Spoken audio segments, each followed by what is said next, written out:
ويجعلون ممن يكون كتابه شفيع. Dalam menjawab pertanyaan ini, ada beberapa poin yang perlu kita sepakati. Bahwa yang pertama, hafal Al-Quran 30 juz itu bukan fardu ain, bukan kewajiban setiap individu. Namun, seseorang yang pernah punya hafalan, berapapun itu, maka menjaganya adalah wajib. Karena itu, prioritas kita jangan pada kuantitasnya, tapi pada kualitasnya. Lebih baik hafal sedikit tapi kuat dibandingkan hafal banyak, tapi banyak juga yang hilang. Tentu yang kita inginkan adalah hafalannya banyak dan juga kuat. Maka dalam hal ini, Ana sering mewasiatkan kepada para santri bahwa jangan silau dengan siapapun yang dikatakan pernah hafal 30 juz. Apalagi dalam waktu yang relatif singkat, sampai kalian membuktikan bahwa hafalannya kuat atau itqan. Karena sangat sering kita jumpai seseorang yang mengaku hafal 30 juz, tapi tidak tersisa dari hafalannya kecuali sangat sedikit. Tentu ini adalah fenomena yang harus kita hindari. Yang kedua, setiap anak memiliki kemampuan yang berbeda. Meski target di Ma'had ini adalah itqan 30 juz dalam waktu 3 tahun untuk santri jenjang SMP TQ dan 2 tahun untuk santri jenjang IM, tapi tetap kita melihat pada kemampuan masing-masing individu.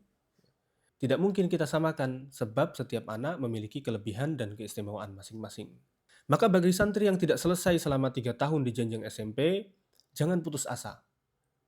Dia bisa menyelesaikannya di jenjang IM, entah itu setelah 4, 5, atau bahkan 6 tahun. Tidak masalah, yang penting kuat hafalannya.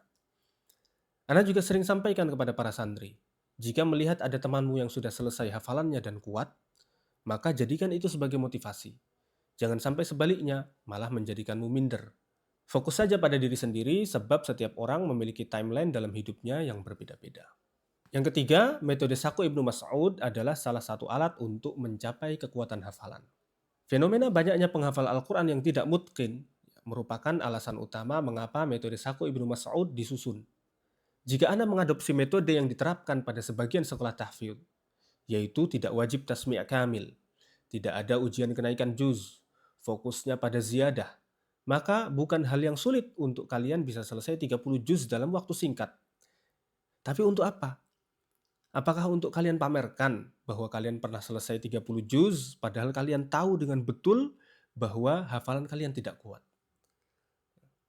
Mari kita bertakwa pada Allah dan meluruskan niat kita sebagai penghafal Al-Quran. Oleh karena itu, santri yang menguasai metode ini insya Allah akan mampu menjadi santri yang unggul dalam kekuatan hafalan.